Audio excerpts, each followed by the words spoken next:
Bismillahirrahmanirrahim. Assalamualaikum warahmatullahi wabarakatuh. Alhamdulillah rabbil alamin. Wassalatu wassalamu ala asyrafil anbiya'i wal mursalin wa ala alihi wa sahbihi ajma'in. Amma ba'd.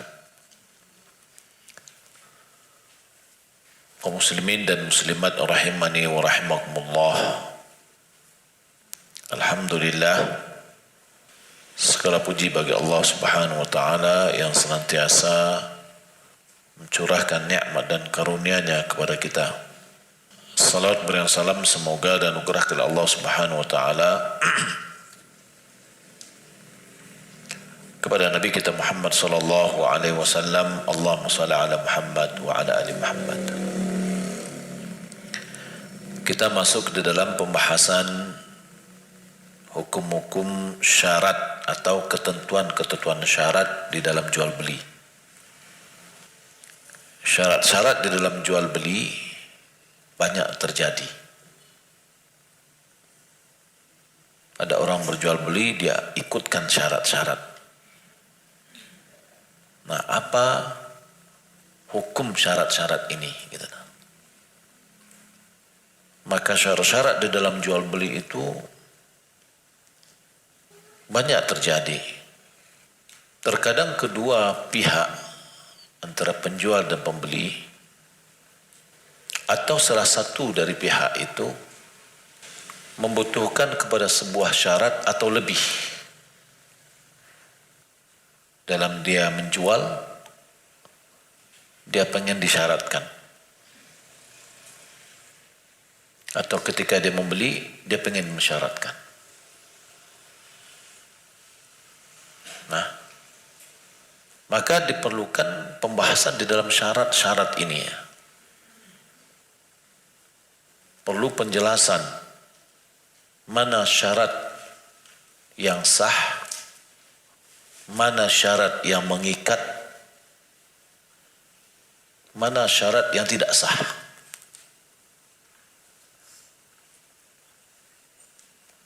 Ulama fikih di dalam jual beli yang memakai syarat ini, mereka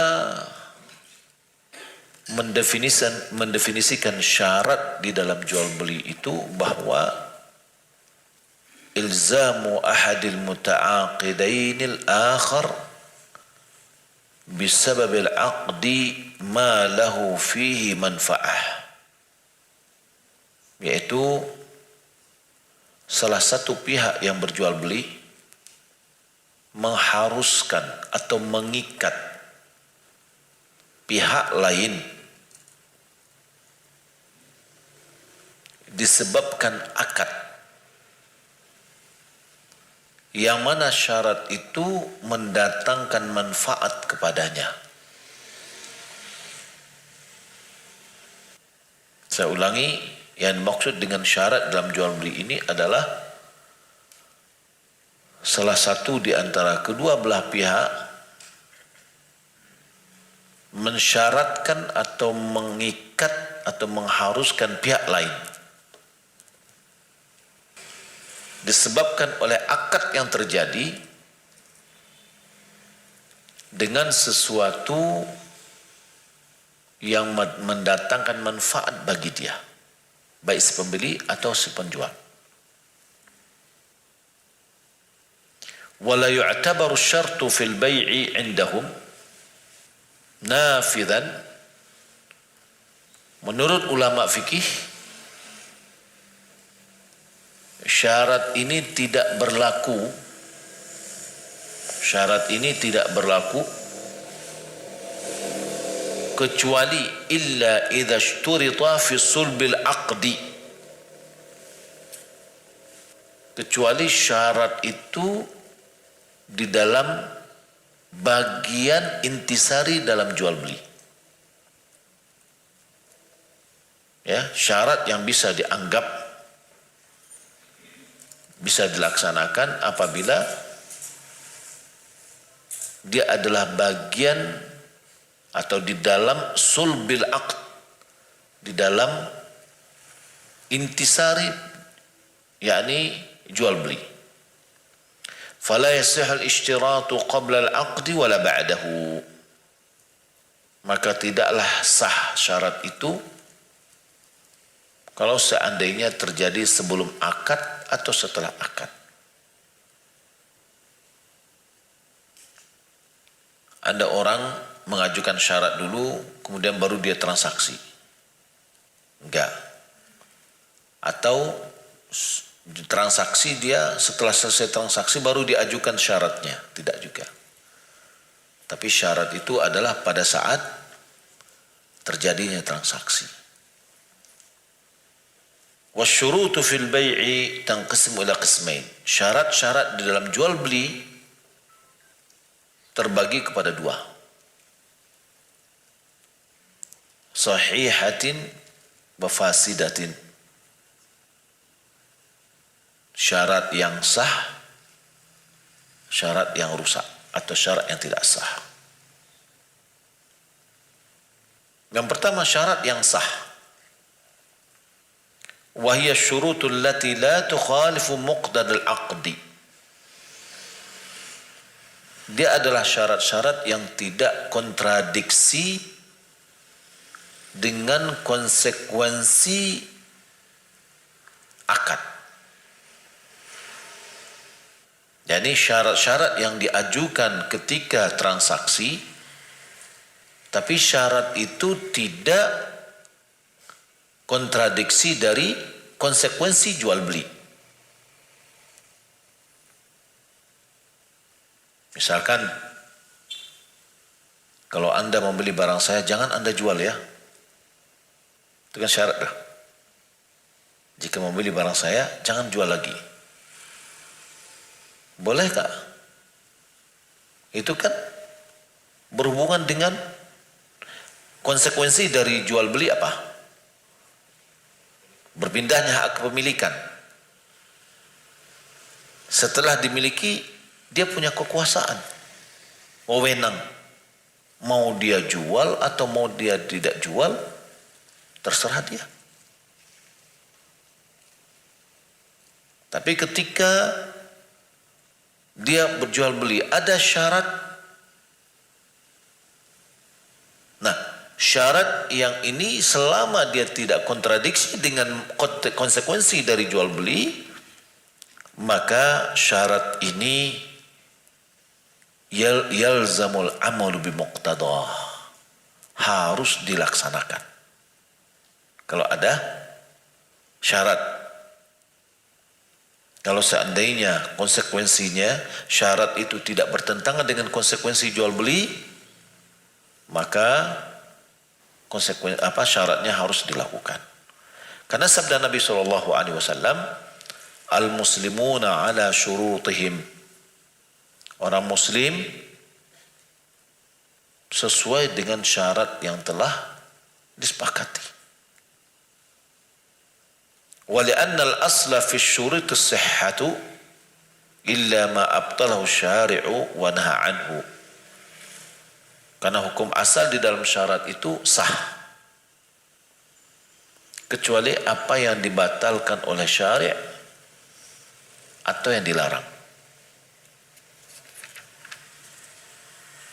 Nah, ini juga terbagi kepada dua. Bagian yang sah di dalam syarat ini terbagi kepada dua. Yang pertama,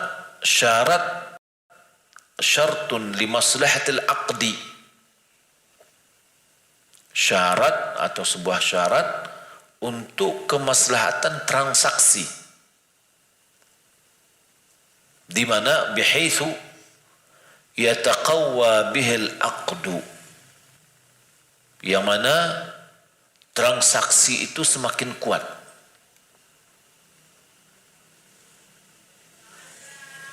Transaksi semakin kuat, semakin bisa dijamin. Wa ta'udu maslahatuhu 'alal mushtarat. Kemaslahatannya kembali kepada yang disyaratkan. Ya, seperti apa? Ini contoh. Ka ishtiratit tawthiq birrahan. seperti syarat memperkuat atau memastikan jaminan. Misalkan begini, seorang dia akan membeli barang tapi dengan hutang. Lalu kita syaratkan, mana jaminannya? Harus jaminannya kita lihat, kita pastikan sebagai bukti penguatan terhadap transaksi. Ya, atau misalkan transaksinya kita bawa ke notaris, disyaratkan kita harus ada, ya, transaksi kita ini harus kita legalkan di notaris. Sebenarnya jual beli tanpa itu atau jaminan-jaminan tanpa itu tidak apa-apa, tapi sekarang kita syaratnya untuk penguatan, ya, kita syaratkan dengan penguatan untuk jaminan, au ishtiratud dhamin, atau kita syaratkan ada yang menjamin, garansi. Maka jual beli misalkan kita punya barang, ya, maka dia membeli, mungkin boleh jadi uang pembayarannya ditunda misalkan, boleh, tapi supaya dia tenang, mana apa jaminan, apa garansinya? Mensyaratkan garansi di dalam jual beli boleh, ya, karena dia dalam memperkuat transaksi kita. Maka hutang, misalkan ada orang berhutang, lalu kita minta mana borohannya, mana jaminannya, boleh, ya, boleh, sesuai dengan syari. Karena ini harta yang diambil, lalu apa jaminannya? Kalau tidak, bisa boleh jadi hartanya akan hilang. Wa hadza yatma'innul bai'. Syarat yang seperti ini menjadikan penjual menjadi tenang, dia akadnya lebih kuat gitu loh, ya. Wa kashtirati ta'jili tsaman atau ta'jili ba'dihi ila muddatin ma'lumatin, wa hadha yastafidu minhu al-mushtari fa idza wafiya bi hadha asy-syart lazima al-bay'. Atau syarat, yaitu mensyaratkan bahwa uangnya belakangan. Saya oke, Pak, saya beli barang Bapak, tapi dengan syarat saya nanti, ya, 2 bulan lagi saya bayar. Itu kan syarat kan, ya.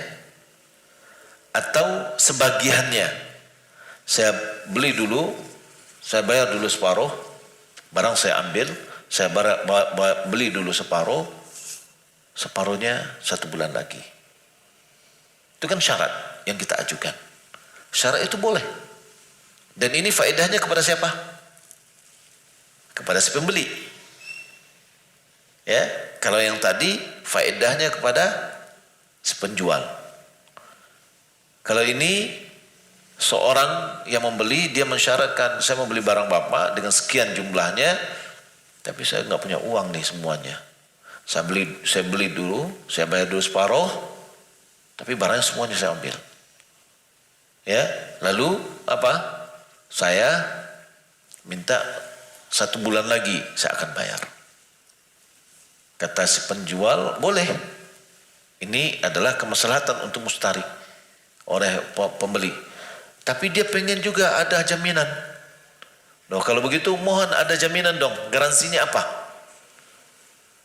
Ya, supaya dia bisa tenang bahwasanya uang dia itu memang akan dibayarkan. Nah, syarat-syarat yang seperti ini fa idza wufiya bihadza syart atau fa idza wufiya bihadza syart, apabila dipenuhi syarat ini lazimal bai', ya, jual belinya sudah mengikat, tidak boleh dibatalkan. Nah, ini yang kita maksud dengan tadi syarat. Wa kadzalika law ishtarata al-mushtari sifatan fil mabi'. Begitu juga kalau seandainya pembeli mensyaratkan satu spek dalam barang yang akan dia beli, ya, barang tertentu. Misal kaunihi min an-naw' al-majid, min an-naw' al-jayyid, atau min sana'ati al-fulaniyah, atau intaj fulani. Seperti dia syaratkan bahwa jenis barangnya barang yang paling premium misalkan. Ya, dia mau beli kayu. Saya pengen kayu yang betul-betul bagus. Ya, atau buatan tertentu, negara tertentu misalkan. Atau produksi dari produsen tertentu. Dia syaratkan seperti itu. Maka jual beli syaratnya itu adalah sah. Lianna ar-raghabati takhtalifu bi ikhtilafi dzalik. Karena kemauan, keinginan berbeda dengan perbedaan jenisnya. Perbedaan produksinya. Ya, seseorang dia pengennya barangnya seperti ini. Ya, atau jenis bentuk barangnya seperti ini dan seterusnya. Fa in atal mabi'u 'ala al-wasf al-mushtarat, kalau seandainya ya barang yang dia minta itu datang sesuai dengan syarat yang dia minta, lazim al-bai', jual belinya harus, ya, jual belinya harus, jual belinya sudah mengikat, tidak boleh dibatalkan. Fa in ikhtalafa anhu, kalau seandainya terjadi perbedaan, yang diminta A, yang diberikan B, ya, falil mushtari al-faskhu awil imsaku ma'a ta'widhi an faqd syart. Maka bagi pembeli dia boleh membatalkan jual beli. Sudah, barang yang saya minta tidak sesuai, barang yang datang tidak sesuai yang saya minta, saya batalkan. Oh, enggak bisa, kita kan sudah berjanji kan. Ya, syarat kan tidak terpenuhi. Ya, kadang-kadang kita akan memaksa. Mungkin boleh jadi kita minta juga pada orang, dia ngirimnya yang berbeda gitu loh. Lalu apa dosanya konsumen kita? Ya, taruhlah misalkan si A datang kepada si B. Si B pedagang. Dia minta barang tertentu. Lalu dia yang si B pesan kepada si C, produsen atau distributor. Ternyata yang dikirim tidak sesuai dengan diminta oleh si A. Sudah mengeluarkan uang dan seterusnya. Datang si A, mana barang? Ini barangnya. Oh, barangnya tidak sesuai dengan saya minta. Oh iya sudah, bagaimana lagi? Dia yang mengirim begitu kemana? Enggak, si A boleh membatalkan. Karena tidak sesuai dengan spek yang diminta. Atau dia mengambil barang itu, tapi ada kompensasinya. Ma'atawidhi an faqd syart. Diberikan kompensasi dengan tidak terpenuhinya syarat tadi. Misalkan harganya dikurangi, ya sudah, saya akan ambil ini tapi harganya tidak seperti yang kita sepakati. Ya. Nah, kalau enggak ya saya balikkan. Nah, tentu seorang pedagang dia akan lihat, dia menjaga konsumen, ya, juga dia akan menjaga supaya jangan terlalu banyak rugi gitu lah. Bihais yuqawwamul mabi'u ma'a taqdiri wujudi sifatil mushtaratah. Bagaimana cara kompensasinya, yaitu dinilai barang yang datang. Berapa kadar ya eksistensinya dari sifat yang sudah disyaratkan, ada enggak? Berapa? Misalkan besi. Nah, ternyata dia minta besinya besi 12, ternyata katanya 12 banci. Ya, berapa kekurangan yang dinilai? Maka dinilai. Ya, atau produknya mau SNI, ternyatanya bukan SNI. Pasti ada nilai, selisih nilai di situ. Nah, maka dikembalikan uangnya kalau seandainya barang itu diambil, kalau tidak dibatalkan. Ya. Tsumma yaqawwam ma'a faqdiha wa yadfa'u lahu al-farqu bainal qimataini idza talaba.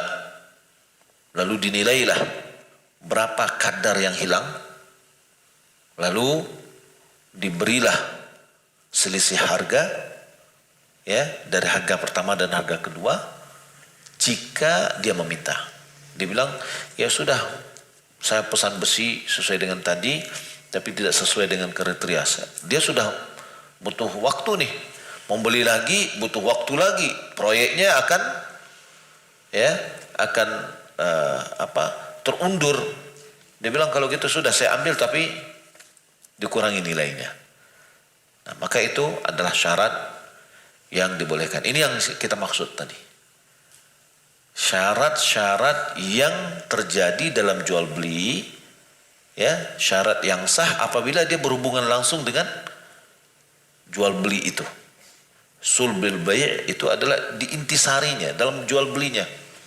Pertama, penguat akad, penguat transaksi. Yang kedua, di antara syarat yang sahih di dalam jual beli, ayyashtarita ahadul muta'aqidaini 'ala al-akhar badla manfa'atin mubahatin fil mabi'. Kayashtari al-bai'u sakna dari al-mabi'ah muddatan muayyanah aw an yahmila 'ala ad-dabati aw as-sayyarati mabi'ati ila mawdi' muayyan. Syarat yang kedua atau bentuk kedua adalah salah seorang di antara yang bertransaksi mensyaratkan kepada pihak kedua untuk mendapatkan manfaat dari barang yang dia jual, yakni badzal manfaatin mubah. Bahwasanya barang itu juga memberikan dia sudah jual beli tapi masih disyaratkan. Seperti contoh pedagang atau yang menjual rumah, ya, dia mensyaratkan untuk menempati rumah tersebut pada masa tertentu. Contoh, ya saya jual, datang deal, orang sudah, tapi dengan syarat ya 1 bulan ini saya tinggal dulu di sini. Dia sudah ngasih uang nih, tapi saya mengambil manfaat dia dalam 1 bulan, ya boleh. Atau ayyahmala ala dabati aw sayyaratil mabi'ati ila mawdi'in muayyan, atau dimanfaatkan kendaraan yang dia beli untuk membawa dia atau membawa barang, ya, seperti sebagaimana dalam hadis dari Jabir, anna Nabi sallallahu alaihi wasallam ba'a jamala, Nabi menjual onta, washtarata dhahrahu ila Madinah, disyaratkan Dalam jual beli kan sudah dijual. Tapi disyaratkan bahwa onta ini masih dia pakai sampai ke Madinah. Sementara transaksi sudah selesai. Hukum asalnya ketika transaksi sudah selesai berarti sudah ada serah terimanya. Namun di sini diberikan syarat oleh pedagang. Saya mau jual, ya harganya sekian, tapi saya perlu nih dalam 2 hari ini nih mobilnya, itulah. Ya, oh kalau seandainya disetujui berarti berlaku dia. Ya, fal hadits yadullu ala jawaz al-bay' ad-dabati ala istisna'i rukubiha ila mawdi' muayyan wa yaqasu 'alaiha ghairuha. Hadis Jabir tadi menunjukkan bolehnya menjual kendaraan dengan mengecualikan, ya, untuk mengendarainya, yakni disyaratkan untuk menaikinya sampai ke daerah atau ke tempat tertentu, maka itu dibolehkan. Tadi maka dikiaskan yang lain seperti itu, rumah, toko, ya, mobil dan seterusnya. Ya, apabila disyaratkan maka boleh. Wa kadza law ishtarata al-mushtari 'ala al-bai' badla 'amalin fil mabi' ka yashtari minhu hataba wa ishtarata 'alayhi hamlahu ila mawdi' ma'lumin aw yashtari minhu thawban wa ishtarata 'alayhi khiyatatahu. Begitu juga kalau pembeli mensyaratkan kepada penjual untuk melakukan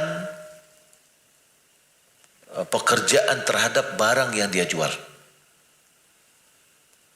ya, terhadap barang yang dijual. Sebagai contoh, ya, dia membeli kayu bakar, tapi disyaratkan untuk membawanya ke tempat. Saya beli ya kayu bakar ini, tapi dengan catatan sampai ke rumah saya. Berarti ekspedisi atau membawa barang dari tempat dia ke rumahnya, berarti itu kan pekerjaan penjual. Tapi disyaratkan pada saya itu boleh. Nah, sama dengan misalkan ketika kurban kita membeli sapi, kita syaratkan saya beli sapi, tapi dengan catatan, ya, sampai di tempat tanggal sekian, harganya sekian. Atau si pembeli mensyaratkan membeli 1 lembar kain, tapi disyaratkan untuk dijahit, maka boleh.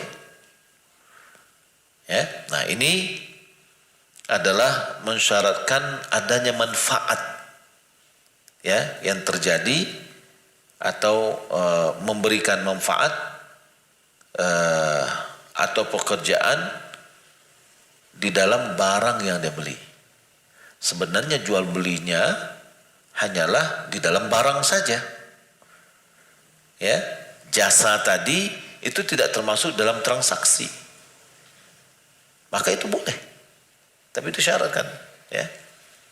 Baik. Yang kedua, syarat yang rusak. Wa hadzal qismul anwa'. Bagian ini ada bermacam-macam syarat-syarat yang rusak. Syarat-syarat yang tidak sah. Yang pertama, al-awwal syartun fasidun yubtilul aqda min aslihi. Syarat yang rusak yang membatalkan transaksi secara total. Jadi transaksinya tidak sah. Wa mithaluhu, syarat contohnya adalah ayyashtarita ahaduhuma 'ala al-akhar aqdan akhar. yakni salah seorang mensyaratkan kepada yang lain dalam transaksi A dia syaratkan transaksi B. Ya, jadi ada dua transaksi pada saat itu. Tapi dia beli ini, dia syaratkan yang lain. Contoh, kayak yaqul, bi'tuka hadhihi sil'ata bi syarti an tu'ajjirani darak. Aku jual barang ini kepadamu, tapi dengan catatan, dengan syarat sewakan rumahmu padaku. Jadi transaksi ini dia kaitkan dengan transaksi yang lain. Ini syarat yang rusak, tidak boleh. Ya. Atau yaqul, atau dia katakan bi'tuka hadhihi sil'ata bi syarti an tusharikani ma'aka fi 'amalika al-fulani aw fi baitika. Aku jual barang ini kepadamu, tapi dengan catatan engkau harus ikut sertakan aku dalam usaha itu. Ya, dilihat dia punya proyek nih, lalu dia bilang, saya akan jual pada anda, tapi dengan catatan ikut serta saya dalam proyek tersebut. Atau aku tinggal di rumahmu, ya, atau bekerja di rumahmu. Nah, ini syarat yang salah ini. Nah, ini banyak nih. Jual tanah, ini Abu jual tanah ya, tapi kalau apa akan membangun syarat ya bahan-bahannya Bali Jambo. Berarti kan ada dua transaksi tuh, disyaratkan ya jual beli ini dengan transaksi yang lain. Ini banyak. Atau yaqul, atau dia yang tadi, saya jual anda rumah tanah ini, tapi dengan catatan saya membangunnya. Syaratnya saya bangun. Atau syaratnya saya mengisi barang. Maka ini adalah syarat yang rusak. أو يقول بعتك هذه السلعة بكذا بشرط أن تقرضني مبلغ كذا من الدراهم. Atau contoh yang lain, aku jual kepadamu barang ini dengan syarat engkau pinjamkan saya uang sekian, misalkan tertentu. Ya, ini ada syartu fasid. Syarat ini adalah rusak. Ya. Wa yabtulul aqda min asasihi. Transaksinya itu batal sama sekali. Kenapa? Linahyi Nabi sallallahu alaihi wasallam an bai'ataini fi bai'ah. Nabi melarang adanya dua transaksi dalam satu transaksi. Ya, ada dua transaksi dalam satu transaksi. Transaksi dia jual beli,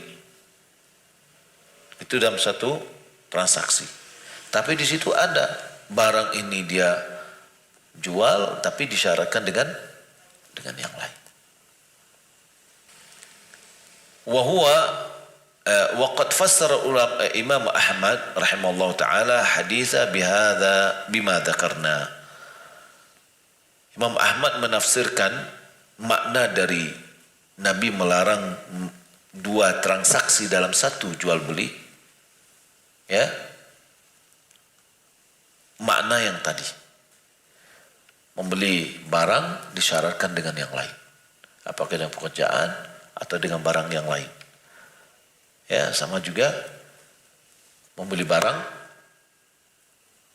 ya, tapi harus beli yang satu lagi. Ya, kalau enggak ya sudah enggak jadi beli. طيب. والنوع الثاني من الشروط الفاسدة في البيع ما يفسد في نفسه. Kalau tadi transaksi tadi batal ya, batal transaksinya. Ya. Yang kedua syarat yang rusak di dalam jual beli yaitu yang mana syaratnya yang rusak. Wala yubtilul bay'. Dia tidak membatalkan jual beli. Kalau yang tadi transaksi pertama dikaitkan dengan transaksi yang kedua, maka kedua-dua transaksinya batal. Ya, kedua-dua transaksinya batal. Kalau di sini ada syarat, tapi transaksinya jual belinya tidak batal. Syaratnya saja yang batal. Misal an yashtarita al-mushtari 'ala al-bai' annahu idza khasira fi as-sil'ati raddaha 'alayhi. Seorang pembeli bersyarat kepada penjual, kalau barang yang dia beli ini dia rugi, maka dia akan kembalikan barangnya. Ya. Aw ishtarata al-bai' 'ala mushtari alla yabi' as-sil'ah. Atau si penjual mensyaratkan kepada si pembeli supaya dia tidak boleh menjual barang. Ya. Tadi kan konsekuensi dalam jual beli tadi apa? Syarat sah. Syarat yang sah yaitu tidak kontradiksi dengan konsekuensi jual beli. Nah, konsekuensi jual beli tadi yang kita sebutkan adalah kepemilikan mutlak. Ya, kepemilikan mutlak. Dia mau jual, dia mau apa, terserah dia. Nah, ketika disyaratkan, ya, disyaratkan bahwa dia membeli, ya, disyaratkan oleh penjual kepada pembeli untuk tidak menjual barang, syaratnya batal. Jual belinya sah. Ya, fahadha syartun fasidun. Syarat ini adalah syarat yang rusak. Li'annahu yukhalifu muqtada al-'aqd. Karena dia kontradiksi dengan konsekuensi dari transaksi. Li'anna muqtada al-bay', karena konsekuensi dari menjual, ayatasarraf al-mushtari fil sil'ati tasarrufan mutlaqan. Seorang pembeli dia punya hak melakukan tindakan secara umum terhadap barang yang telah dia beli. Tidak bisa diikat-ikat. Ya. Tidak bisa dibatasi. Oleh qaulihi sallallahu alaihi wasallam, karena berdasarkan sabda Nabi sallallahu alaihi wasallam, man ishtarata syartan laysa fi kitabillahi fahuwa batilun wa in kana mi'ata syartin. Yani siapa yang mensyaratkan siapa yang mensyaratkan satu syarat yang dia tidak ada di dalam kitab Allah, maka syaratnya adalah batil. Walaupun itu 100 syarat, maka syarat tidak sah. Maka kita kembalikan, selama syarat itu bertentangan dengan kontradiksi atau bertentangan dengan konsekuensi dalam jual beli. Kalau syarat yang sebelumnya seiring, ya, baik dia penguat atau dia berikan manfaat, seiring dia tidak merusak.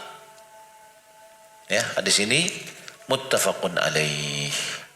Wal muradu bi kitabillah huna hukmuhu. Maksud dari kitab Allah, siapapun yang membuat syarat yang tidak ada di kitabullah, ya, maksudnya ya yang tidak ada hukumnya, ya, dalam kitab Allah, liyashmulu dzalika sunnata Rasulillah sallallahu alaihi wasallam, maka juga termasuk sunnah Rasulullah SAW. Yakni syarat itu bertentangan dengan kitabullah, bertentangan sunnah Rasulullah SAW, maka syaratnya adalah syarat yang batil. Nah, kita adzan dulu, ya, setelah itu kita lanjutkan. Kita lanjutkan, wal bai'u la yabtulu ma'a butlani hadha syart. Jual beli yang disyaratkan yang kedua tadi itu tidak batal, transaksinya tetap berlaku. Akan tetapi syaratnya yang tidak sah. Maka kalau demikian tidak boleh kita mengikuti syaratnya. Tidak boleh kita pakai syaratnya, karena syaratnya batal.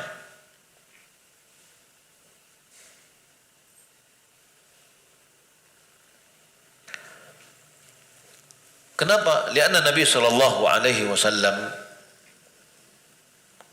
karena Nabi sallallahu alaihi wasallam di dalam kisah fi qissati Barirah. Barirah ini adalah seorang budak. Hidama ishtarata ba'i'uha wala'aha lahu idza u'tiqat abtala syart. Karena Nabi SAW dalam kisah Barirah, ketika penjualnya, yakni pemilik yang menjual dia, budak ini mensyaratkan, saya jual nih, tapi syaratnya walaknya kepada saya, katanya. Ya, walaknya kepada saya, katanya. Apabila dia dimerdekakan, saya jual nih sekarang ini kepada Anda, tapi ketika dia nanti dimerdekakan, walaknya kepada saya. Nabi batalkan syarat itu. Tidak sah syaratnya. Tapi Nabi tidak batalkan jual beli. Ya, Nabi tidak batalkan jual beli. Waqala sallallahu alaihi wasallam, innamal wala'u liman a'taq. Wala itu, ya, hak wala terhadap budak itu adalah bagi orang yang memerdekakan. Ya, jadi kalau seandainya ada seorang memerdekakan budak, maka budak ini adalah maula dari yang memerdekakan. Nanti ada ketika budak ini meninggal dunia, maka yang memerdekakannya punya hak mendapatkan warisan. Ya, dia punya hak mendapatkan warisan. Warisan bagian dari asabah. Ya. Nah, orang tadi dia menjual kepada orang lain, tapi kalau dia nanti dimerdekakan, dia menjadi punya hak walaknya. Nabi batalkan. Karena tidak sesuai dengan aturan. Apapun syarat yang tidak sesuai dengan aturan Al-Quran dan Sunnah, itu adalah batal. Ya. Maka di sini wa yanbaghi lil muslim alladhi yashtaghilu bil bai' wasyira'. Ya. Bagi seorang muslim sepantasnya, muslim yang sibuk dalam jual beli, sepantasnya dia berilmu, ayata'allama ahkamal bai'. Adalah dia belajar hukum-hukum jual beli. Wa ma yasihhu fihi min asy-syurut wa ma la yasih. Mana syarat-syarat yang sah dalam jual beli, mana yang tidak. Ya. Dia menjual barang. Barang ini enggak laku-laku nih. Ya, barang ini laku. Ketika dia kaitkan barang ini, siapa membeli barang ini, dia harus membeli barang ini. Itu adalah batal jual belinya. Ada ini dan ini. Itu yang sama yang tadi. Dia nggak mau jual membeli ini kok. Ya. Dia hanya maunya beli yang barang ini. Tapi dia takut rugi, nggak terjual, dia kaitkan. Nah, sama juga beli barang satu dapat dua, tapi dengan harga yang dinaikkan. Ada nggak tuh? Banyak.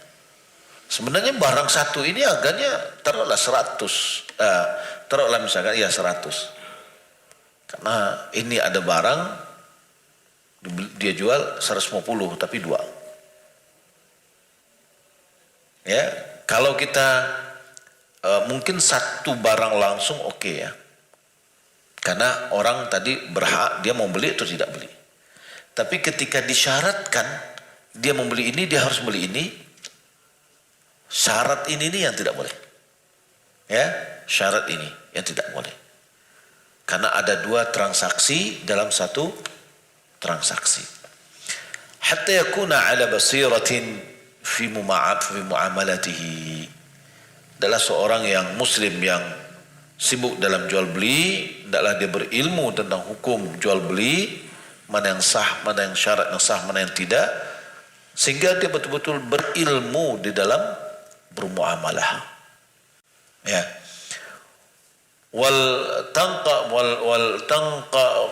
Tanqati al khusumatu wal munaza'atu bainal muslimin. Walitanqati'a al khusumatu wal munaza'at bainal muslimin. Agar permusuhan, pertengkaran ya bisa hilang dengan kita berilmu dalam jual beli. Banyak hal insyaallah nanti akan kita pelajari, ada namanya bai' bin najash. Ya, baik jual beli yang barangnya diangkat harganya sementara dia tidak mau niat untuk membeli. Nah, banyak hal-hal yang sangat perlu kita ketahui di dalam jual beli. Fa inna ghalibaha yansha'u min jahlil al-mutabayi'aini aw ahadihima bihakamil bay'. Karena jual beli yang seperti ini pada umumnya ya muncul dari ketidaktahuan dari dua belah pihak yang jual beli atau salah satunya. Mereka tidak tahu dengan hukum-hukum jual beli. Tidak tahu dengan syarat-syarat ya, bahwasanya syaratnya ini orang rusak atau tidak rusak, sah atau tidak sah. Nah, maka kalau kita lihat ya, yang paling banyak kalau kita lihat ya, yang rusak tadi itu adalah yang mensyaratkan kayak tadi, saya mau jual ini tapi dengan catatan harus saya begini. Saya mau jual tanah ini tapi dengan syarat ya, dengan syarat bahwa saya bekerja. Ya, agihan bekerja. Itu transaksi yang batil. Kedua-duanya. Syaratnya batil, transaksinya juga, karena transaksinya terkait dengan ini. Lalu yang kedua kata Nabi itu adalah jual beli dua transaksi dalam satu jual beli. Lalu bagaimana solusinya? Kita katakan saya tidak mau disyaratkan ini. Ya, tidak ada hubungan antara ini dan itu, gitu loh. Saya beli barang ini. Ya, saya beli tanah. Mau Anda bekerja atau tidak nanti itu tidak dikaitkan dengan ini. Ya, ini yang supaya jual beli kita ini harus sah dulu. Karena tadi Syekh mengatakan bahwa syarat ini membatalkan jual beli. Jual beli kan barang kita ada di pertama jual belinya. Syaratnya yang kedua. Nah ini kita lihat banyak ya.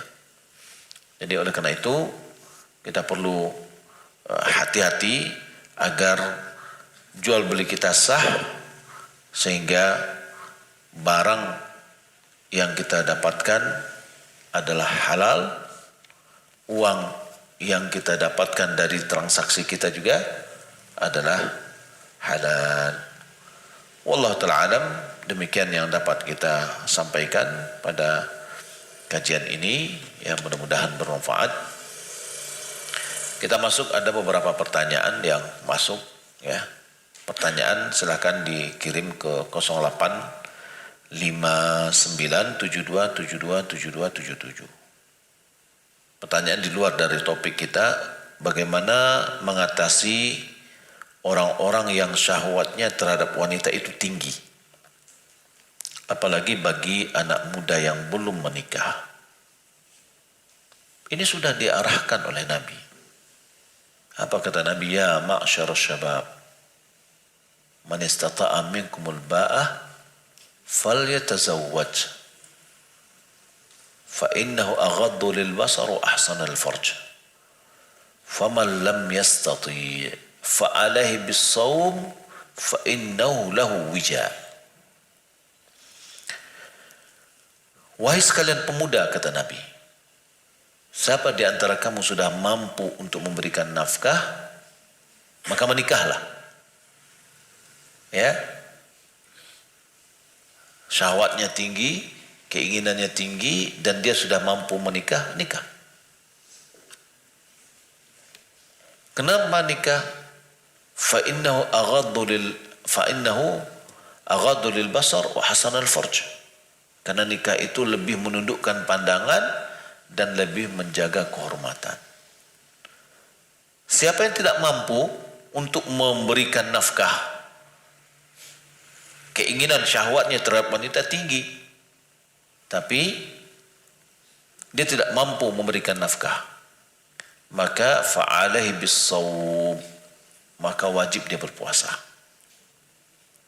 Kenapa? Fa'innahu lahu wija. Karena puasa itulah yang akan mengurangi dorong syahwatnya.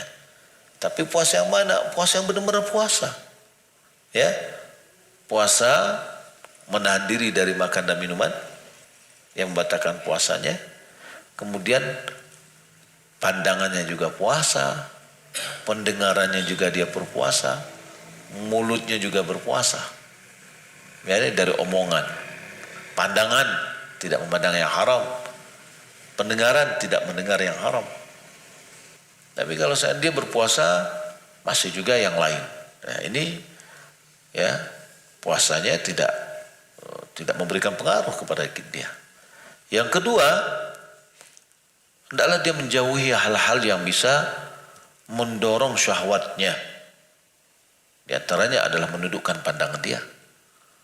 Kemudian tidak melihat hal-hal yang memberikan gejolak pada berahinya. Ya, wallahu a'lam.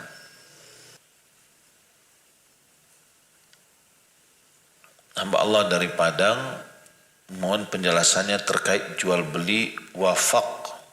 Ustaz, apa wafak atau wakaf? Taib, wafak saya tidak tahu. Tapi jual beli wakaf tidak boleh dijual belikan. Ya, tidak boleh dijual belikan wakaf. Karena wakaf itu adalah habsul asl wa tasbilu manfa'ah. Barangnya ditahan, manfaat barangnya itu yang dibagikan. Nah, kalau yang dimaksud di sini adalah misalkan ada tanah itu harus dibeli. Lalu dibeli untuk apa? Untuk dimanfaatkan untuk umum, misalkan untuk sekolah. Ya. Lalu kita mengumpulkan dana untuk pembelian tanah ini sehingga nantinya tanah itu menjadi tanah wakaf. Berarti kita ini memberikan uang kita untuk membelikan tanah yang nantinya akan dijadikan sebagai tanah wakaf. Kalau sudah dijadikan tanah wakaf, dia tidak boleh diwariskan, tidak boleh dijual lagi. Ya. Nah, ini apa yang bisa juga dikatakan oleh orang adalah wakafnya dalam wakaf uang tunai. Dia kasihkan uang tunai lalu diwujudkan menjadi tanah wakaf. Ya, atau dengan isyarat juga kadang-kadang membeli tanah wakaf. Maksudnya membeli tanah untuk dijadikan sebagai wakaf. Ya, sebab tanah yang sudah dijadikan wakaf, ada seorang ini dia bilang, ini saya wakafkan tanah ini kepada Anda. Ya, untuk dimanfaatkan pendidikan atau untuk yang lain, maka tanah yang sudah diberikan itu tidak boleh dijual belikan lagi. Ya. Tidak boleh dijual beli. Wallahu a'lam.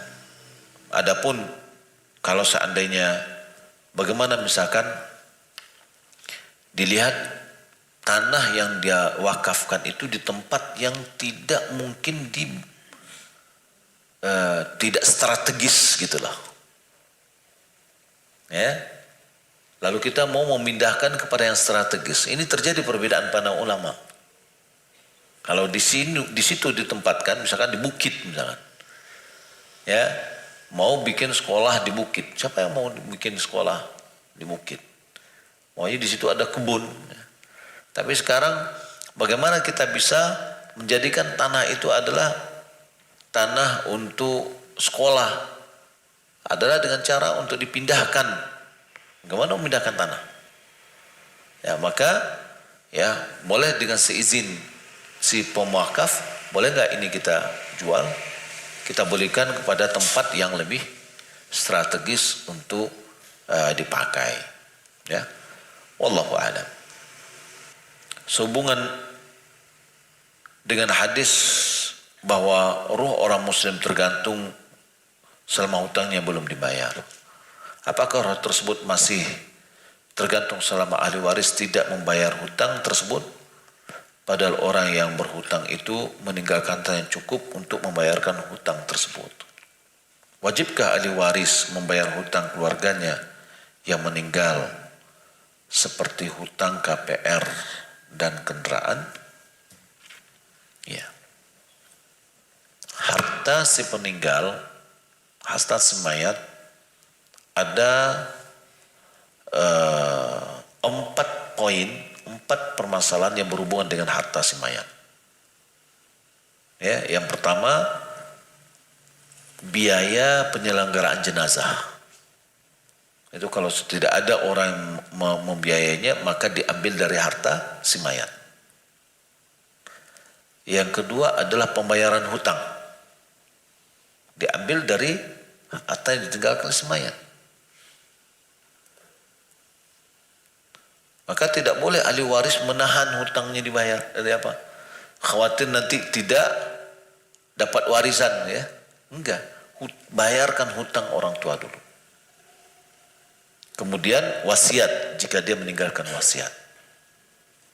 Setelah itu baru ahli waris dibagikan warisan kepada si orang-orang yang berhak untuk mendapatkan warisan.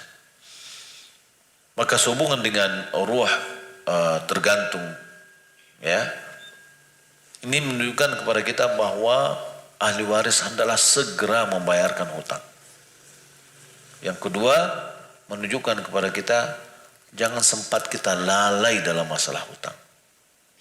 Ya, selama kita berhutang, segera kita lunasi hutang itu, atau kita tinggalkan wasiat, ya, kepada ahli waris kita dalam masalah hutang.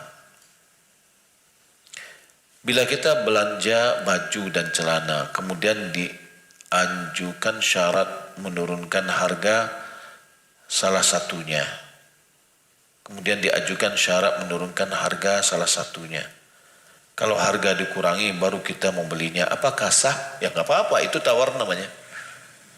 Ya, saya beli ini 3, 4, 5, tapi harganya dikurangi, ya nggak apa-apa. Ya, ini tawar menawar. Jika seorang yang telah berwudu mengusap khufnya atau kaos kakinya ya, kemudian dia melepasnya, apakah membatalkan kesuciannya? Jika dia berwudu dengan menyapu khuf, dengan catatan sebelum dia memakai khuf dia sudah berwudu dengan sempurna, ya, berwudu dengan sempurna. Sebelum dia memakai kaos kakinya dia sudah berwudu dengan sempurna, kakinya juga dibasuh, kemudian dia pakai, lalu batal wudunya. Setelah itu dia berwudu dengan menyapu di atas khuf, ya, lalu dia buka khufnya atau kaos kakinya, wudunya tetap sah, tidak batal. Tapi kalau seandainya setelah itu dia memakai kaos kaki atau khuf lagi, maka tidak boleh dia menyapu di atas khufnya setelah dia buka, ya, karena syarat untuk menyapu di atas khuf adalah kaki itu dibasuh, berwudu dengan sempurna, baru dipasang, ya. Nah, ketika dia sudah dibuka kemudian dia pasang lagi, berarti dia tidak membasuh atau tidak memakai khuf tidak dalam keadaan berwudu yang sempurna. Adapun wudunya tetap sah, ya, wudunya tetap sah. Gimana? Boleh sholat berapapun sholat yang diinginkannya, ya, boleh sholat. Nah, kemudian walaupun mudah masanya habis expire, wudunya tetap sah, ya, hanya saja dia tidak boleh menyapu di atas khufnya karena expire, sudah habis waktu. Berbeda dengan tayamum, berbeda dengan tayamum. Orang yang bersuci dengan bertayamum, maka apabila ada air, tayamumnya batal, maka kondisi sucinya juga batal. Dia harus memperbaharui wudunya kalau seandainya dia belum sholat misalkan, ya. Wallahu a'lam. Apa hukumnya pagang dan gadai di Minangkabau? Ya, ini pagang gadai, ya. Apakah riba?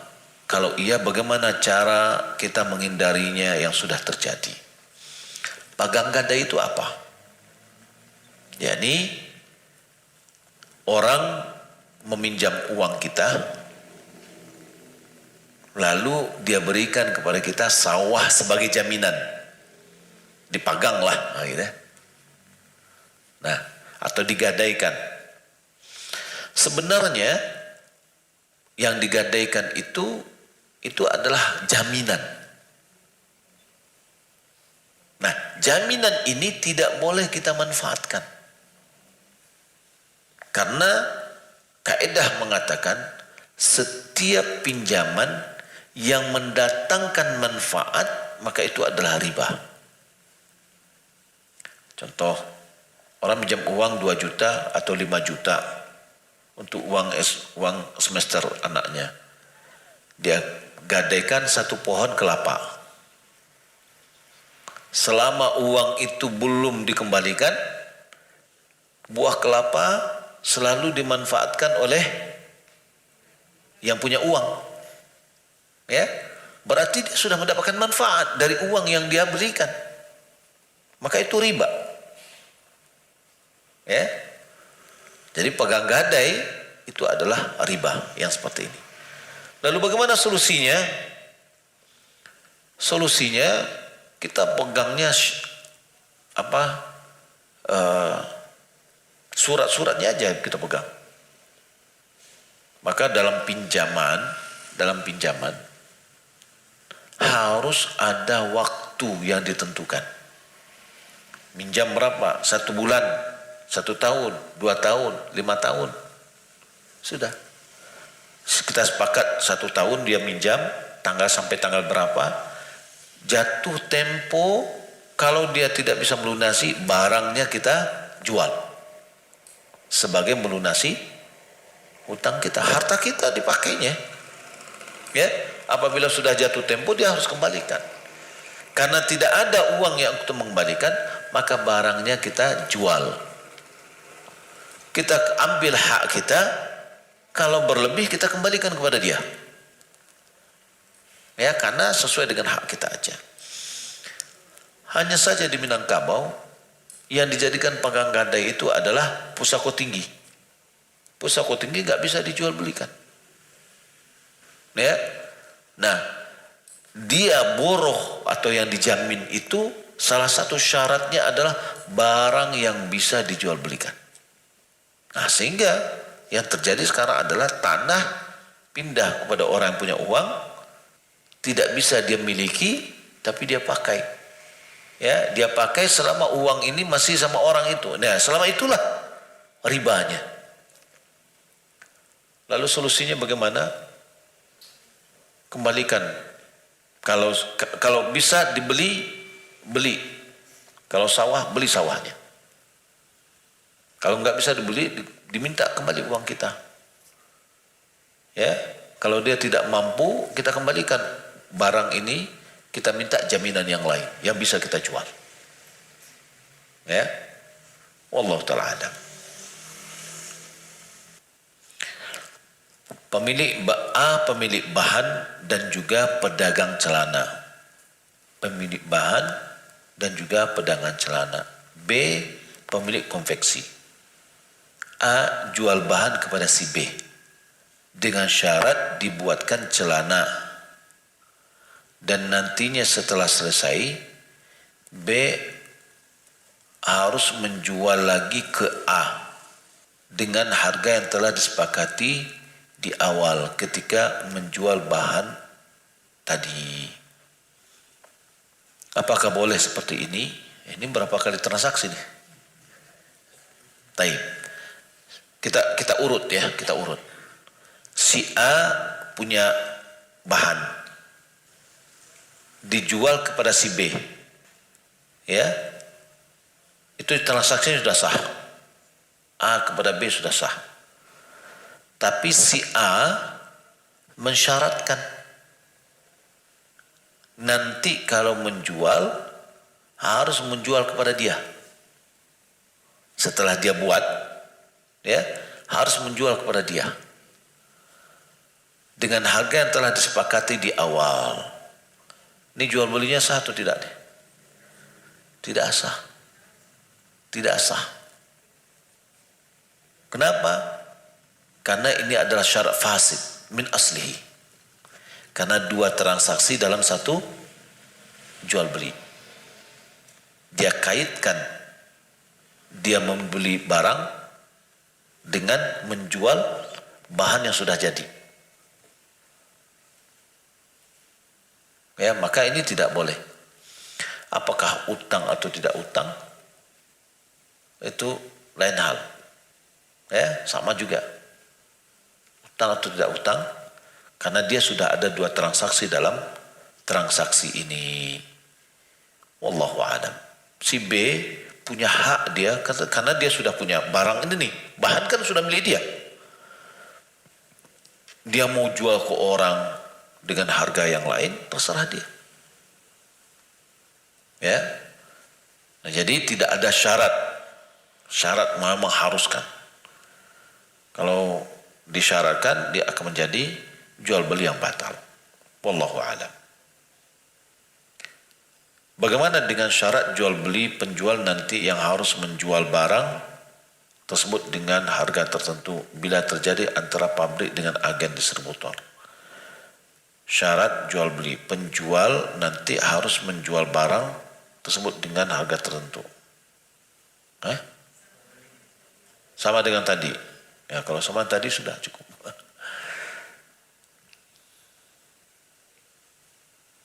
Gimana? Kalau ada syaratnya dari pabrik tidak ada masalah seperti itu.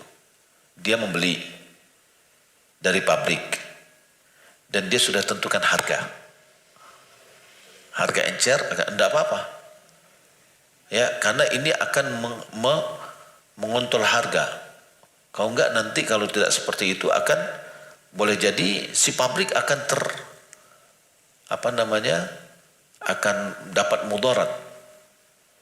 Jadi ditentukan harganya. Tentu seorang penjual dia akan menjual dengan ingin mendapatkan keuntungan. Ya. Nah, dengan itu untuk menjaga kestabilan harga. Karena sekarang misalkan rusaknya jual beli itu kadang-kadang disebabkan oleh pedagang-pedagang besar. Dia jatuhkan harga sehingga orang-orang yang pedagang-pedagang kecil nggak dapat untung lagi. Karena konsumen sudah bisa membeli harga yang lebih murah dari pedagang-pedagang besar. Ya. Mengenai harta pusaka, di mana di Minang ada istilah pusaka tinggi. Apakah pembagian harta pusaka tinggi di Minang yang diperuntukkan hanya untuk anak perempuan sesuai dengan syariat? Bila saudara laki-laki itu menerima dengan ikhlas keputusan, apakah boleh, Ustaz? Pusaka tinggi ini status hartanya apa? Apakah hak milik atau hak pakai? Hah? Ini hukumnya kadang banci. Hak pakai, tapi tidak boleh yang lain pakai. Seakan-akan sudah dimiliki, akhirnya bikin rumah di atasnya. Ya, kalau kita lihat padanannya di dalam syariat, ada namanya wakaf keluarga. Kalau kita lihat sejarah pusaka tinggi ini, katanya dulu misalkan seorang laki-laki dari sukunya buat lahan, sawah, ladang, lalu dia bilang ini untuk anak dan keponakan. Ya, nah itu adalah wakaf keluarga namanya. Nah, kalau wakaf keluarga itu nggak boleh dibagi-bagi menurut perut, ya, menurut yang perempuan. Tapi harta itu tetap terjaga, tidak berkurang sama sekali. Yang akan dibagi itu adalah manfaatnya. Nah, kalau seandainya ada misalkan sawah yang dijadikan pusaka tinggi, berlakukan seperti itu, lebih adil. Berlakukan seperti itu, yakni berlakukan dia sebagai wakaf keluarga. Ya, siapa yang mengelola, dia mendapatkan hak pengelolaan misalkan. Nanti kan ada dibaginya, misalkan sepertiga denyo, 2/3 bagi yang untuk tanah atau sawah. Nah, 2/3 itulah dibagi rata semuanya kepada laki-laki dan perempuan. Adapun yang terjadi sekarang ini tidak sesuai dengan syariat. Ya, tidak sesuai dengan syariat. Dan juga dia tidak bisa juga dibagi secara faraid. Kenapa? Karena dia bukan hak milik. Dia hak pakai. Nah, kalau seandainya untuk pendekatannya, masukkan dia kepada wakaf keluarga yang hasilnya diterima oleh seluruh dari anak cucunya. Ya, baik laki-laki atau perempuan, termasuk anak perempuan dari anak perempuan atau anak laki-laki dan anak perempuan. Dapat juga. Anak laki-laki dari anak laki-laki, anak perempuan dari anak perempuan. Kan kalau jalur warisan kan jalurnya laki-laki. Jalur perempuan tidak. Ya. Nah, di sini kedua-duanya dapat dibagi rata kepada mereka. Wallahu a'lam. Jika kita minta tolong kepada teman untuk membelikan makanan, menggunakan uangnya lebih dahulu.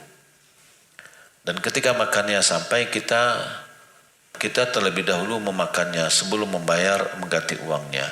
Dalam artian lain, kita terlebih dahulu dapat untung dan makan tersebut, sedangkan kita belum membayar lunas makan tersebut. Apakah termasuk riba? Enggak termasuk riba. Itu utang namanya itu. Jadi barang ini, uang dahulu, barang belakangan, itu namanya salaf, ya, atau salam. Uang dulu, barang belakangan, itu namanya salam. Barangnya dulu, uangnya belakangan, namanya hutang. Ketika kita minta kawan untuk belikan kita barang atau makanan, kita makan. Berarti kita punya hutang kepada dia untuk bayar hutang pembelian makanan tadi. Boleh. besok pun boleh gitu loh. Ya. Jadi tidak mesti, karena kita kan bukan transaksi dengan dia. Kita minta tolong, dan itu tidak ada unsur ribanya. Ya Bu.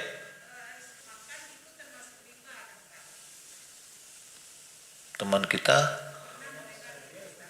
oke.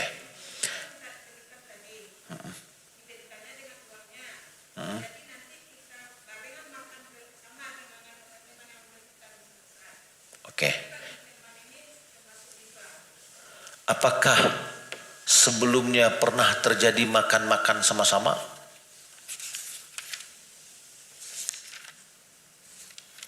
Kalau seandainya sudah biasa kita saling traktir, makan sama-sama makan dan yang lainnya, maka itu boleh. Ya, tidak sekaku apa yang digambarkan.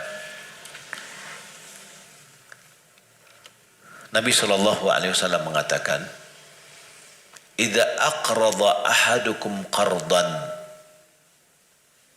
Apabila salah seorang di antaramu meminjamkan uang, meminjamkan harta, fa'ahda ilaihi, lalu dia memberikan hadiah. Jadi si A meminjamkan kepada si B, lalu si B memberikan hadiah kepada si A. Au hamalahu ala dabah, atau si A membawa si B ini yang meminjamkan dia, dinaiki di atas kendaraannya. Apa kata Nabi? Fala yarkabha fala yaqbalhu. Jangan naiki kendaraannya, jangan terima hadiahnya. Ya. Illa ayyakuna jara bainahu wa bainahu qabla dhalik. Kecuali kalau hal itu sudah terjadi sebelum transaksi. Lah bokon cuare. Ya, lah biasa kita saling mentraktir. Sudah, berarti makan kita tadi itu bukan gara-gara meminjam. Ya. Dia ngasih kita makan ini bukan gara-gara kita meminjamkan uang ke dia, tapi memang sudah hubungan kita yang baik selama ini. Ini hadis Nabi SAW dari Ibnu Majah, dan dia memiliki syahid-syahid yang banyak. Tapi kalau seandainya ada seorang dia meminjam uang ke kita, ya, dan tidak pernah kita saling jamu-menjamu, lalu kita pinjamkan uang dia. Tahu-taunya besok datang kirim sambal atau gulai. Ya, kok kami buat gulai ikan kok berlebih, misalnya atau apa? Enggak, maaf. Selama uang saya masih sama Anda, kami tidak menerima uang hadiah. Karena dia ngasih hadiah gara-gara pinjaman. Ya, ini enggak boleh. Setelah pinjaman kembali, tahunya dia sering ngasih hadiah, boleh nggak? Boleh, karena nggak ada lagi hubungan jual simpan pinjaman kita. Nah, jadi kalau yang tadi, kalau seandainya kita udah teman-teman biasa, nggak ada masalah. Ya begitu juga teman-teman dah biasa kita naik motor bareng, tahunya dia bilang tolong pinjam uang dulu lah. Iyalah katanya. Nah, terus kita naik kendaraan dia, nggak apa-apa, karena kita naik kendaraannya bukan gara-gara pinjaman. Yang tidak boleh itu adalah manfaat yang kita dapatkan gara-gara pinjaman itu. Ya, pinjaman itu kan dasarnya adalah tanpa pamrih. Ya, nah jadi kata ada kullu qardin jarra manfaah. Setiap pinjaman yang mendatangkan manfaat kepada orang yang meminjamkan. Ya. Nah, jadi tidak mungkin tidak ada angin, tidak ada badai yang datang bagi hadiah. Tidak mungkin, gitu. Ya, jadi itu kaitannya. Pemberian tadi, memberikan manfaat tadi disebabkan oleh gara-gara pinjaman. Contoh yang lain. Aduh, tetangga minjam PT gawak 5 juta kita pinjam. Tapi setiap habis gas teleponnya. Fulan, tolong beliin gas ke anu nah. Yo, datangnya beliin gas. Tapi ndak kita agihnya upahnya. Masa PT yang bukan ada 5 juta jinyo. Masa mengikut saya ndak ada perhatian. Terima kasih mana, terima kasih. Itu dia riba. Itu riba. Ya, karena ada manfaat. Walaupun tidak dalam bentuk uang gitu loh. Jasa dia yang kita minta, kita ambil terus, kita peras selama uang masih sama dia. Nah ini tidak boleh. Tapi kalau sudah terbiasa selama ini, tetangga lah namanya, ya, dia juga menolong kita, kita juga menolong dia. Kadang kita kasih dia makanan, dia ngasih kita makanan, tahu-taunya dia perlu uang, ya, dan dia perlu uang, kita pinjamkan. Setelah itu dia mengirim, tetap juga mengirim, tidak ada masalah. Kata Nabi mengatakan, kecuali kalau sudah terjadi sebelumnya antara dia dengan sama-sama dia itu sudah terjadi, maka itu tidak apa-apa. Jadi itu sama Ustaz, bukan itu maksudnya Ustaz. Ada teman kita tinggi ke pasar gitu Ustaz. Jadi kita minta tolong sama dia, tolong belikan contohnya makanan gitu Ustaz. Jadi dia pulang sampai di rumah dia ikut makan Ustaz. Jadi yang untuk dia ini Ustaz, maka termasuk riba. Untuk siapanya? Untuk kita yang, taruhlah misalkan kita yang membelikan dia, lalu kita memakan itu, ya, makanya saya katakan tadi, kalau seandainya sudah terbiasa antara kita dengan dia itu saling traktir lah, saling menjamu, maka itu tidak apa-apa, tidak apa-apa.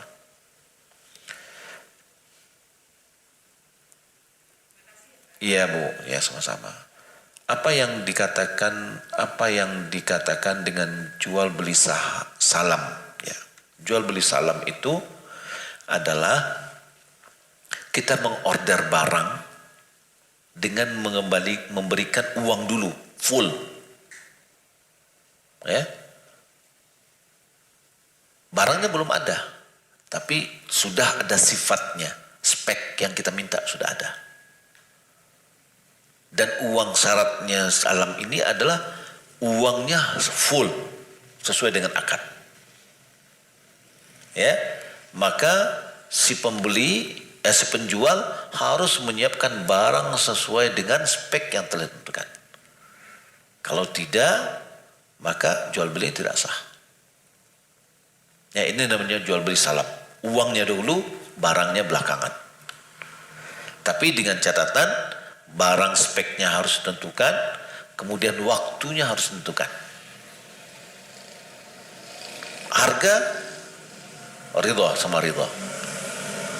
Dan itu bisa terjadi, misalkan seorang mengorder besi, ya, besi kan barang naik turun bukan naik turun, naik terus ya. Dia punya rencana 1 tahun yang akan datang dia akan buat rumah. Atau dia butuh besi 3 bulan lagi misalkan, tanggal A. Lalu dia bilang, saya beli sekarang, ini uang cash, ya, besi. Dengan harga sekarang. Barang itu saya ambil 3 bulan lagi ya, tanggal sekian saya ambil. Ya, maka itu namanya jual beli salam. Walaupun harganya 3 kali lipat pada hari itu, karena dia sudah ngambil untung juga dengan uang yang kita kasih, dia sudah putar juga. Nah, jual beli salam ini adalah jual beli yang sangat ada toleransi satu sama lainnya. Ada di antara kita punya keahlian, tapi dia tidak punya modal, ya. Lalu kita katakan, misalkan konveksi lah, misalkan kami butuh baju sekian, ya, tolong siapkan ini uang, kita kasihkan uang semuanya. Lalu dia beli barang, dia ulang-ulangan, ya, maka terjadilah roda ekonomi yang baik, gitu loh. Nah, ini salah satu keuntungan jual beli salam ini. Bagaimana pandangan Islam tentang tukang jahit? Kita ketahui bahwa kita membeli pakaian mestinya telah berbentuk. Boleh tukang jahit, boleh. Ya, jasa. Ya, kita beli kain biasa, kita pergi ke tukang jahit. Boleh. Kita sebagai tukang jahit menerima upah. Ya. Dan sejak dulu sudah ada. Ya. Wallahu a'lam. Bagaimana hukumnya kalau menjual rokok? Rokok itu sehat atau racun? Rokok itu racun. Jika dia ada racun, berarti kita sudah meracuni orang dengan kita menjual rokok. Ya. Ulama mengatakan rokok itu haram. Ya, kenapa haram? Karena pasti rokok itu pasti mau dihisap oleh orang, ya. Tidak ada rokok dicalik-caliknya, tidak ada. Itu sudah pasti itu. Ya, sebab jangan bermain kata. Tidak masalah kan rokoknya. Ya. Nah, rokok orang pasti dia akan jadi, maka dia adalah penyebab sakit. Nah, di antara maqasidus syariah, tujuan dari syariat diturunkan oleh Allah adalah untuk kemaslahatan hamba dan kebahagiaan dunia dan akhirat. Maqasidus syariat ini bertujuan untuk menjaga 5 darurat bagi manusia.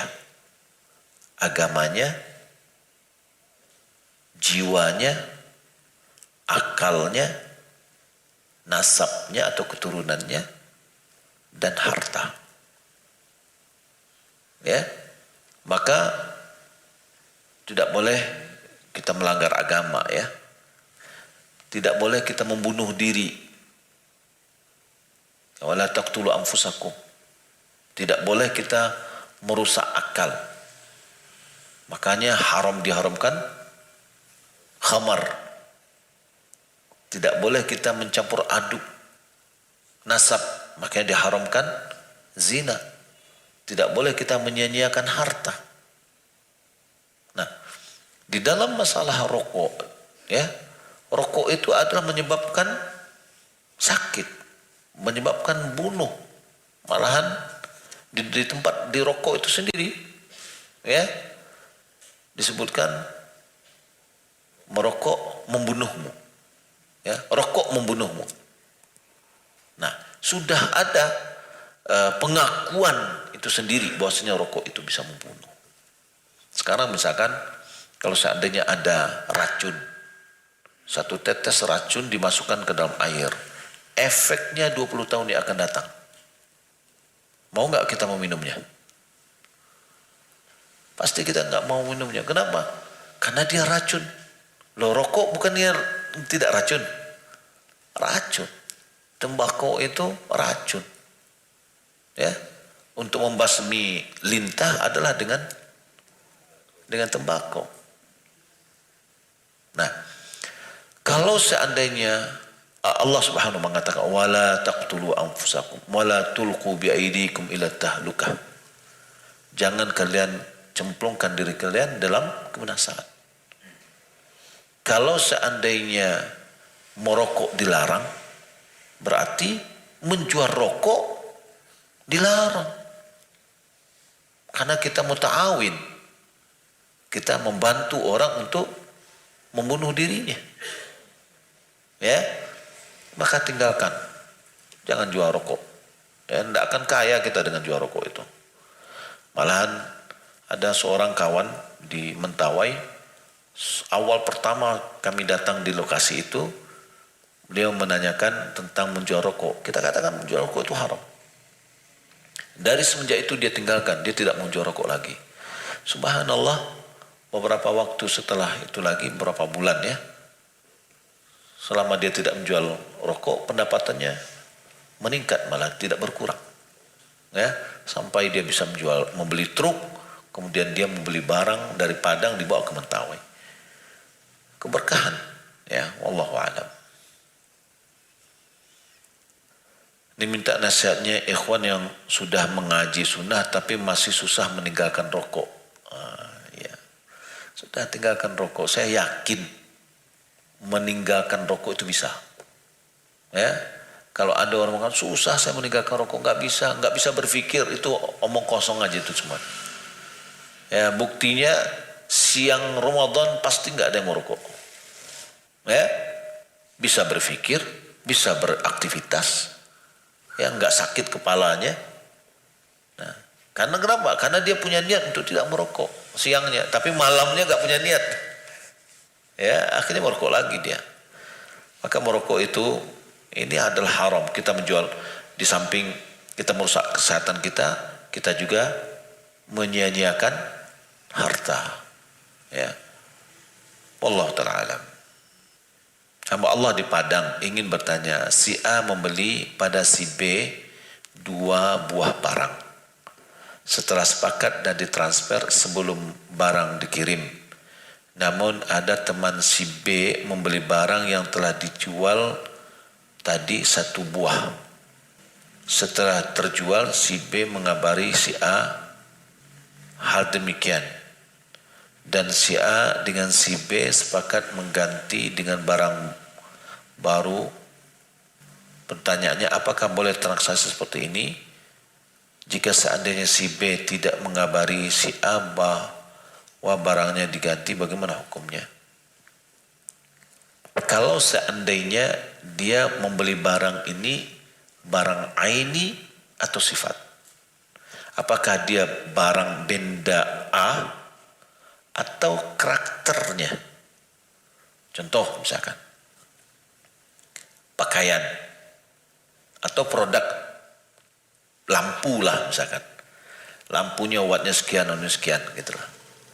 Ya, warnanya ini, dia punya banyak, dia pengen beli 2.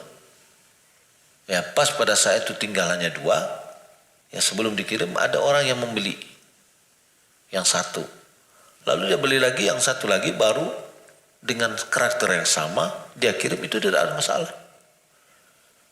Tapi kalau bendanya berbeda, ya, dengan yang lain, itu tidak boleh. Sesuai dengan, berarti dia membeli barang tertentu yang tidak bisa ditukar.